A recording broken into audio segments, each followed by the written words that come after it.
Para sa'yo, ano ang pinakamasarap pero pinaka-unhealthy na almusal? Siyempre, walang tatalo sa longganisa, itlog at sinangag, boy. Kala niyo relaxing yung video na to ah. Hindi, gumising ka na, boy.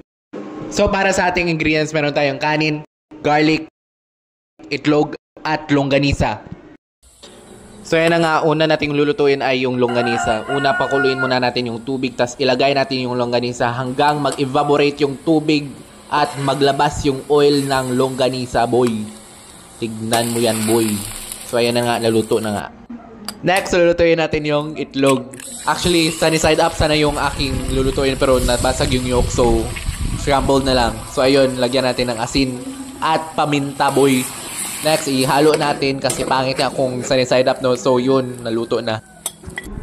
Next, lulutuin natin yung sinangag. Una, lagyan natin ng garlic, tas yun, lagyan na natin ng, ng rice. So yun lang. Yun lang, thank you.